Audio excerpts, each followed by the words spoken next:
Hello and welcome to episode 2 of Candid Conversations, and we bring success stories. Today we have Dr. Seema Negi with us. In the education industry, she doesn't need introduction. There's a lot to talk about her and people keep talking about her. Welcome Dr. Negi on our show Candid Conversation, and हम आज बहुत सारी चटपटी बातें भी करेंगे और बहुत सारी बातें करेंगे एजुकेशन और आपकी सक्सेस जर्नी के बारे में. So good morning. First of all, happy Basant Panchami to everyone. And thank you for inviting me here. And I'm looking forward for this informally formal and formally informal chit chat, because, sometimes it is good to break the cliche and talk in a different platform and in a different manner. So thank you, Pragati. Looking forward. Okay, so Dr. Seema, we know education industry, whenever we think about a teacher or a principal, everybody is very uptight, हम बड़े ऐसे वाले feeling में आते हैं. But if I really want to know about Dr. Seema, apart from education industry, how is she? Interesting question. So, Seema is a curious person and adventurous, like who wants to do everything that life offers and everything that life doesn't offer also. So it is like, if I have to tell you something about myself, there is nothing that ends with ing which I have not tried. May it be parasailing, paragliding, trekking, horse riding, rifle shooting, scuba diving. Though still there are many ing which are the new ones which need to be added to this list. And I want to ensure that I add everything to my list, because I think those things then let me become a better version of myself when I go in front of my students and when I teach them, because life teaches you best lessons. And the moment you come out of that shell that, okay, I cannot do it, when your can't becomes can, life becomes much better. So this is Seema, adventurous people person. So if I wanted to find Dr. Seema, she's adventurous all the time. I'm sure there's a lot of adventure in the school also. Every day, school is full of adventures and learning. Yes, it is. And trust me, the youngest children bring the maximum curiosity and adventure. You have to learn from them. So the best thing that I follow, which I think is my mantra also, I think I learn from each and every learner in my school, whether it's a nursery child or a grade 9 child, senior most or junior most. Every day they have something to offer. And the day we become open to that kind of learning, then every day is a beautiful learning landscape, and you can go ahead with that in a much better manner. It is then not monotonous. Absolutely. And schools, I don't think, can be monotonous with children. There's a lot of things which keep going in school. So I know about principal ki Pathshala, which you do. So I think viewers will also like to know Pathshala mein kya padhai hoti hai.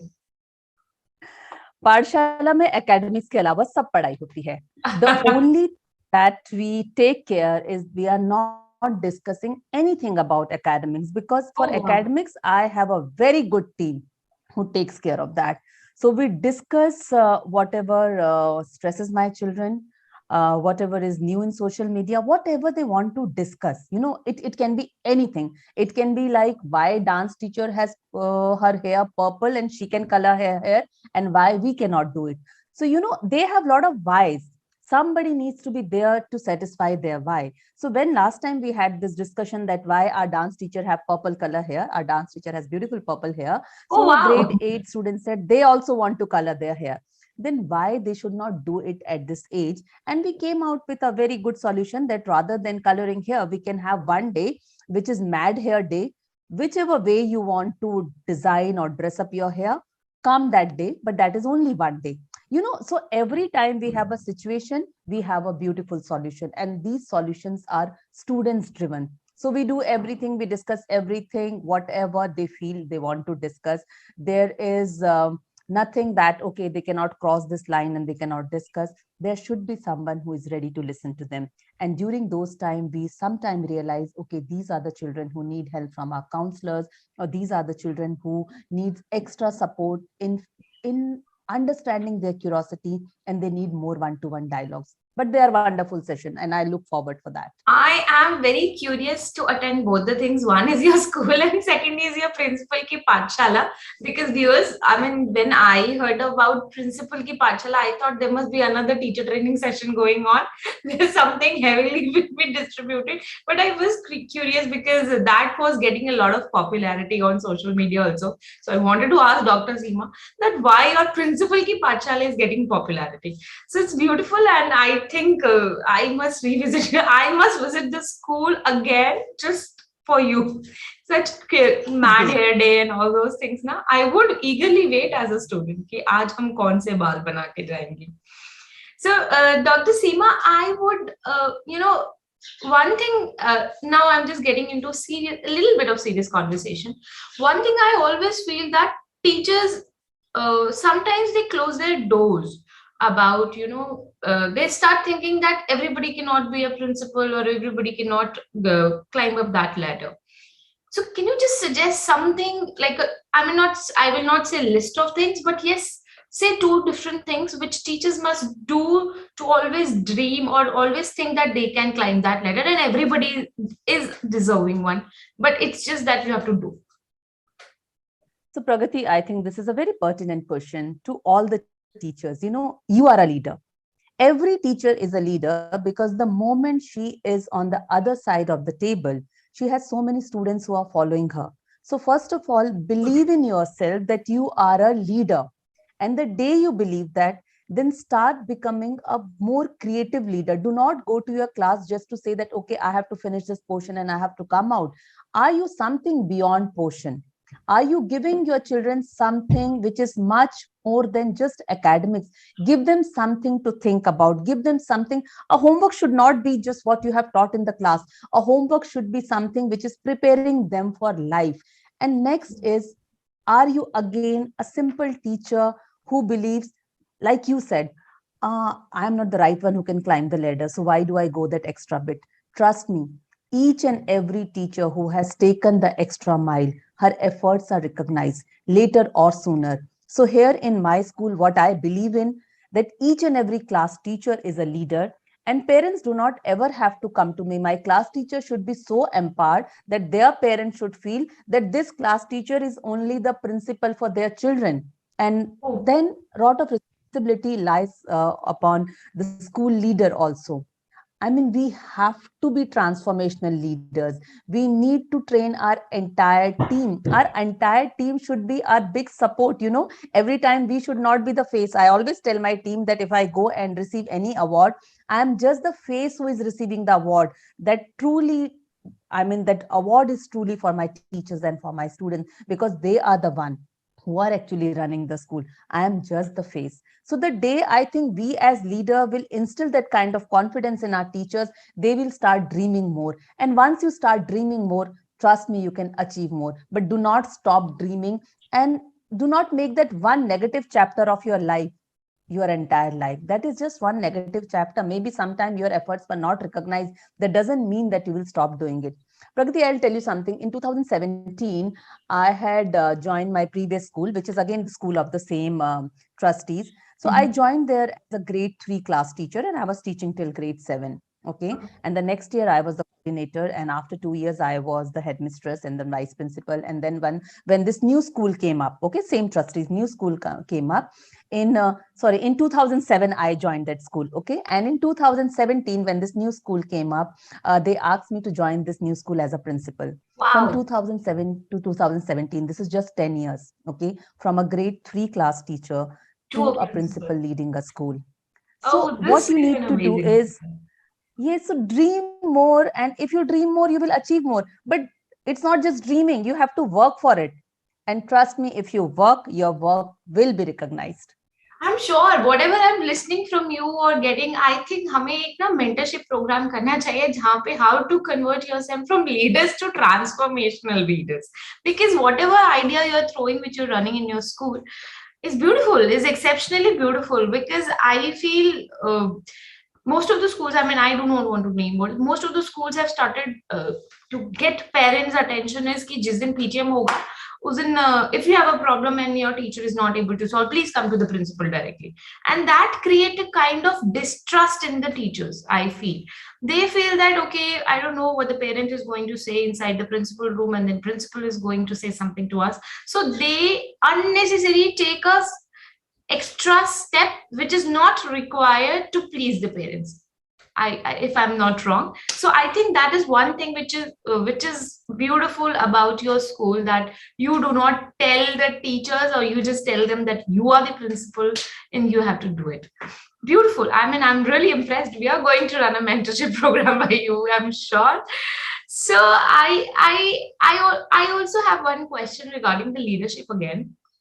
So when we talk about school leaders, uh, how their success can be measured, or how their success is usually measured in terms of measurement, because there's no tool, there's nothing like in corporates generally how they perform is on the paper, on how they have done the, whether they have committed the project on rhyme or not. So these things are done for the corporates. But when it comes to the school is a place where we are not dealing with any software or any non-living things. We are dealing with lives, we are dealing with emotions every day. So what is that one thing, or not one thing, maybe two or three, whatever number, which tells that, okay, this is how I measure the success of a school leader? So one is, how happy are your teachers? What kind of environment are you providing them? Are you a person who wants teachers to come on time, or are you a person who also believe the teacher should leave the school at time? On time. So that's also very important, that okay, if we are very particular that okay, this is a punching time, everybody should be there. But are we also particular about they leaving at right time, so that they are maintaining that professional and personal life balance? Next is, how happy are your students? Are they happy coming to school every day? Are they the one who are telling, okay, why Saturday and Sunday? I want to go to school on Saturday and Sunday also. You're happy teachers, you're happy students, and you're happy parents. If you're able to keep these three important elements of our ecosystem when it comes to education, if you're able to keep these three stakeholders happy, your success can be measured. Next is, in a very, very literal term, which everybody says, though I do not personally believe in that, that is school result. But yes, as parent, as Indians, we still are marks driven, which should be more of life driven. We need to see how successful our students are in life. We need to see how they are coping up with the adversities in life. They should not fall into the trap of depression. Instead, they should learn from their failure stories and move ahead. So that's again for me is a measurement of success. And last but not the least, yes, how you're growing in numbers. At the end of the day, whether it's corporate or it's schools, number matters, because number is what makes us grow. How many number of students are coming to our school? How many admissions? How many admission inquiry? Though not everybody who is coming for admission inquiry will be a person who will take admission. But then how many people want to get associated to your school? All these are measurable. The only thing is our parameters or our rubric should be so good that yes, we can reflect on them. Only having the data and not reflecting on the data, I don't think that is measurable, or that is something that we should do. But yes, we should keep on reflecting on our data, that where our students are and where we have to take them. Suppose you have a child who is a 60% child. If you are not able to take that child in next 5 years from 60% to say 90%, then that's not a successful school, because we have students for entire year. And if I have 5 years in my hand, why I'm not able to do that change? That is what I personally believe. But the simple thing is, happy teachers for me equates to happy students equates to happy parents. And if parents are happy, the school is happy. And then everything else falls, I mean, in the same place where it has to fall. Beautiful. So basically, if I really want to talk about the success of a school, emotionally, the school, everyone, the stakeholders in the school should be happy, first of all. And if I really want to reflect, because quantity always tells us whether we are able to achieve something or not, because we cannot just calculate emotions. So I think some technology will come someday when we can calculate emotions also. But yes, definitely. So this is all beautiful. I mean, I'm really getting impressed. Though I was always impressed by you, but more of today's, fangirl moment. Now I want to just NEP has come and we all have talked a lot about NEP. I think there were numerous webinars which were conducted during the time when NEP was launched.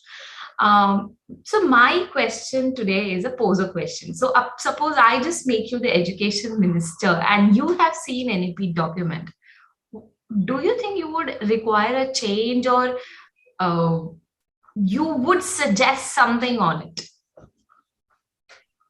The only thing I'll say is implement it as early as possible. Trust me, NEP is a beautiful visionary document.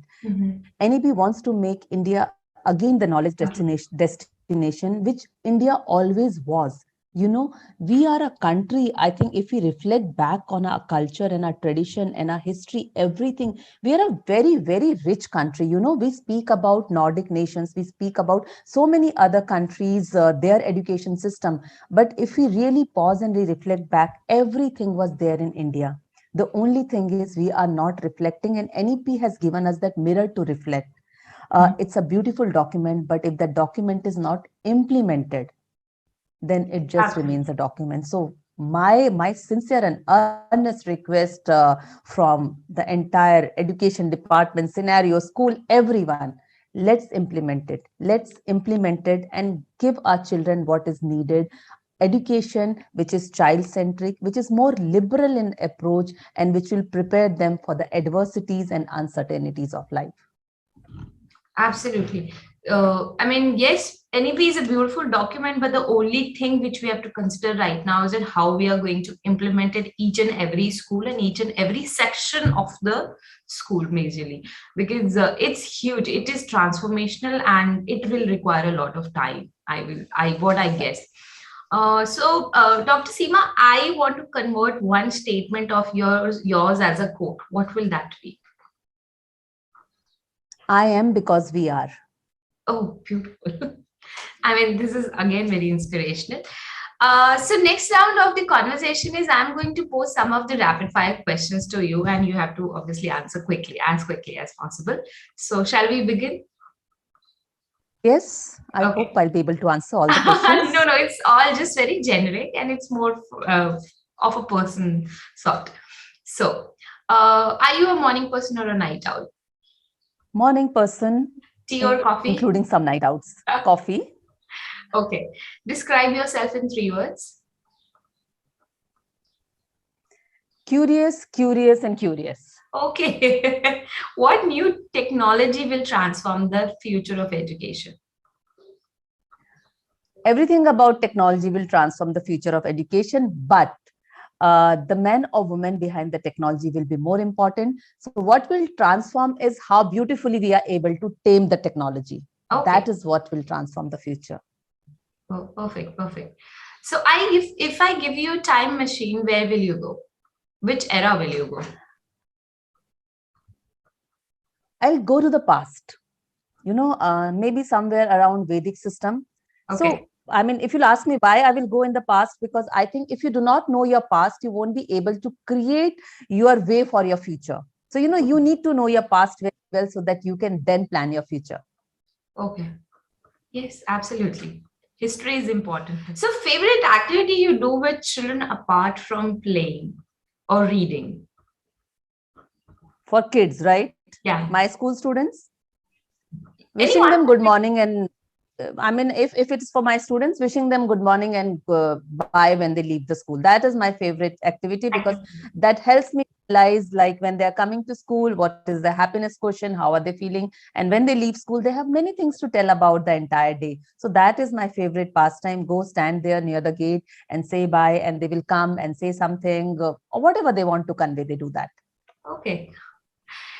So according to you, though I feel I know the answer, but still, according to you, best way to gain knowledge, books or documentaries?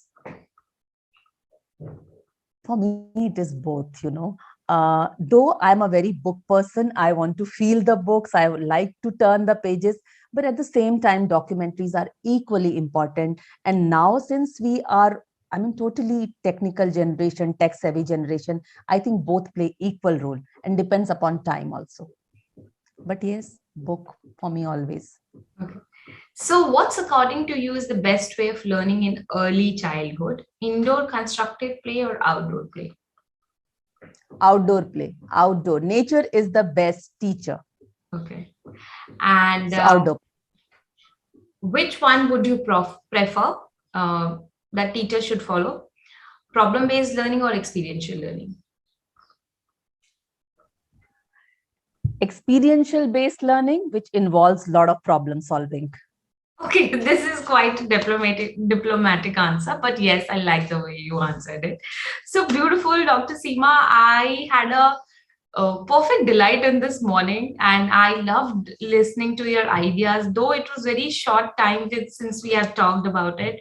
And definitely, I think I look forward to have something more deeper, quantitatively more and more days where we can talk and listen to your ideas, and people can learn from you majorly. And thank you for your time today. It was beautiful, and we had a lovely time, candid conversation with you. We'll hope to see you soon again with us. Thank you.